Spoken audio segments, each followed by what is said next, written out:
Looking for something to do in Omaha? Learn some fun things to do next. Hi guys, welcome back to my channel. My name is Ashley Mckeever and I'm a realtor at Keller Williams Greater Omaha.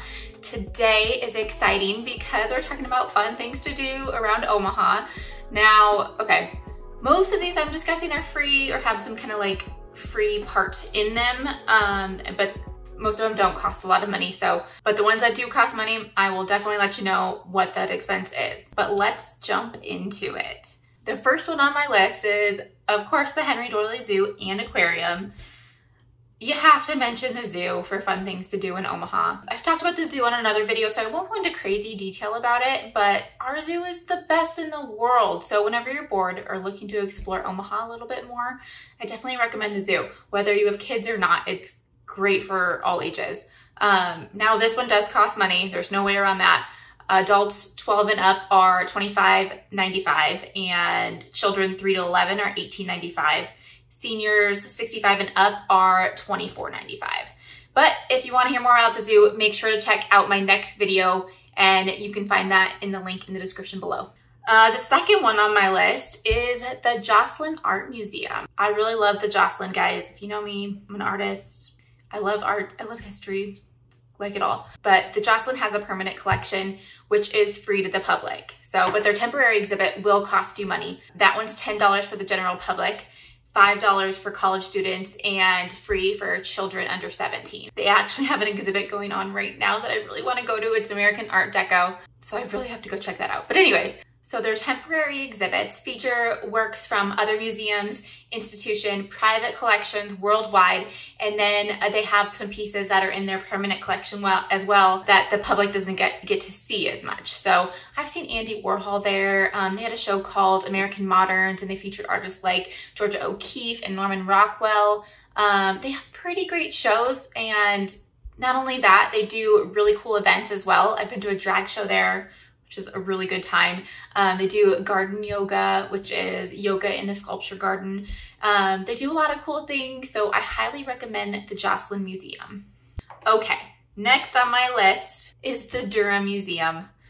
Now, the Durham Museum is a piece of art in the form of a train station. I might be a little biased on the subject. I used to work at the Durham, so I kind of know all about it, but you should really just go to the Durham if you've never seen the interior of this place before. It'll blow you away the first time you walk in. When you walk inside the doors, it feels like something out of Great Gatsby, and that's because this building is a prime example of the architectural style Art Deco. The Durham was once Union Station and was erected in 1931 and was designed by Gilbert Stanley Underwood. At its peak, Union Station hosts about 64 passenger trains and 10,000 passengers daily. So it was a busy train station. I have a soft spot in my heart for train travel. I've only done Amtrak once, but I really want to do it again.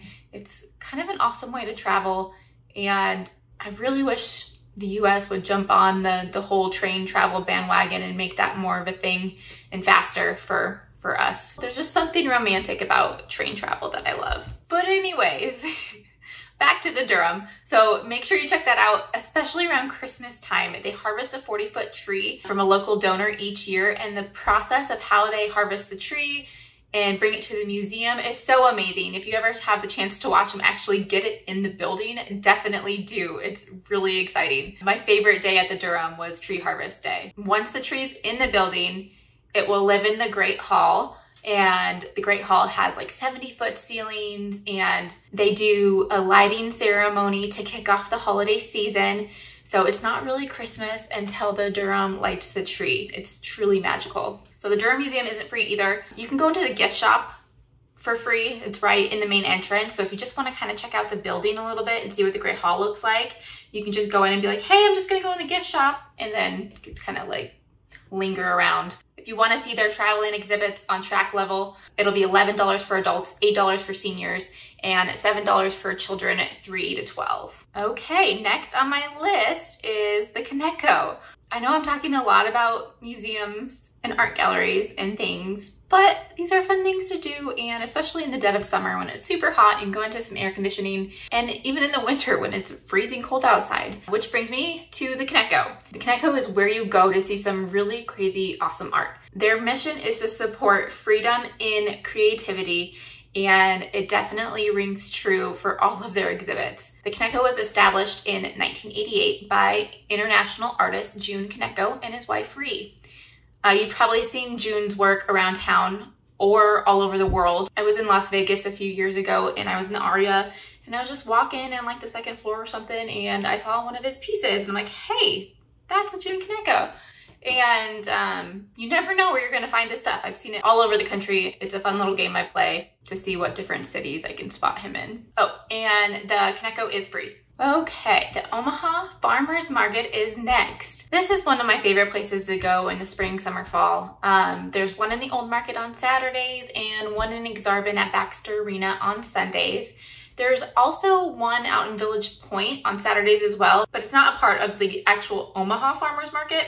It's different little setup thing, but there's still a farmers market out there. It's pretty much the same thing. But my favorite one is the Old Market, just because of the location. So something about the Old Market just really makes me happy, and the people watching there is really good. So the Baxter Arena one is actually bigger, and they have a lot more vendors and food and things like that. I always like to go to the farmers market with a menu in mind that I'm cooking for like that night or the next day, and get as many fresh ingredients as I can. And there's something about creating a meal from local fresh foods yourself. It just makes it taste better for some reason. But even if you don't buy anything there, it's fun to just walk around, bring your dog, people watch. Both the Old Market and the Exarban Farmers Market open at 8 and go until 12:30. The one out west in Village Point starts at 8:30 and goes until 12:30 as well. Okay, the Bob Carey Pedestrian Bridge. Since we're talking about the Old Market, I thought we should talk about the Pedestrian Bridge too. It's a 3,000-foot long walkway that stretches across the Missouri River.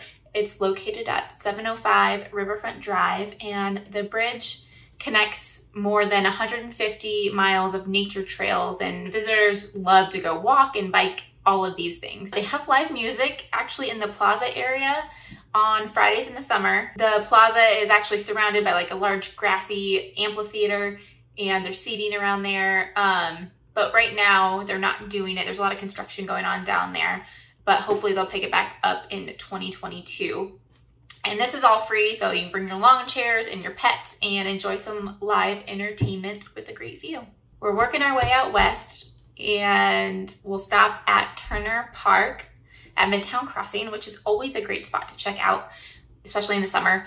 They have Monday night movies, they have Jazz on the Green on Thursday nights, they have Turner Park Night Market, Zydeco Festival, they go Bocce Ball, Wednesday workouts, the band Playing with Fire performs there a lot, and so much more. There's always something going on at Turner Park. The entertainment is free in most cases, but they do have food trucks and vendors so you can purchase foods and drinks and just have a really great time. Man, there's so much more things to do in Omaha. These are kind of my go-tos.